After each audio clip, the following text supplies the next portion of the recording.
रामकृष्ण कहा करते थे कि कभी यह मत समझना कि चील आकाश में उड़ रहा है तो उसका ध्यान आकाश में होगा। चील आकाश में तो उड़ रहा होता है, लेकिन ध्यान जमीन पे रखे हुए मांस और सड़े गले मांस पे होती है। भले वो आकाश में मुक्त रूप से उड़ रहा है, लेकिन आंखें उसकी जमीन पे टिकी रहती है कि कहां मांस का टुकड़ा है, कहां क्या है। तो आदमी का मन भी ऐसा ही होता है। हम भले ही कहीं पे चले जाएं, मंदिर चले जाएं, मस्जिद चले जाएं, गुरुद्वारे चले जाएं, लेकिन मन हमेशा उन क्षुद्र चीजों में लगा रहता है जो हमें भटकाते रहता है।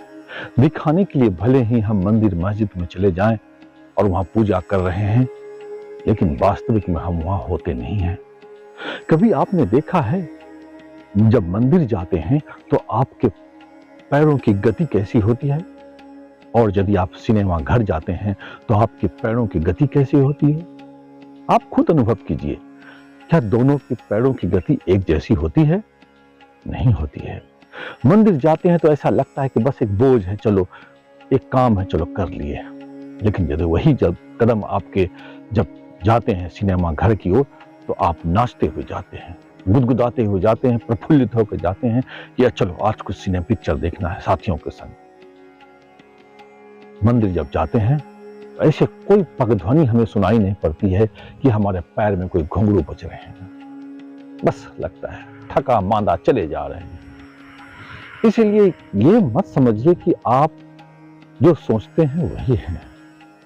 आपके अंतःकरण में कुछ और चल रहा हो सकता है, आपको पता भी नहीं हो, लेकिन अंतःकरण में कुछ और चल रहा होता है। इसीलिए कोशिश कीजिए कि अपने छोटे मोटे चीज से ध्यान हटा के उस परम सत्ता को, उस परम रहस्य को जानने का जो एक सौभाग्य मिला है हमें इस जन्म में, और उस रहस्य को जानते के साथ ही हमारे अंदर सुगंधों की बरसात होने लग जाती है।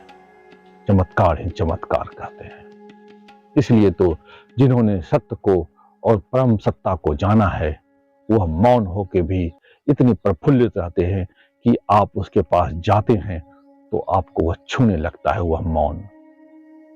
इसलिए आप जहां रहें वहीं का ध्यान करें, प्रेजेंट में रहें, फिर देखिए चमत्कार आपके जीवन में कैसा हो।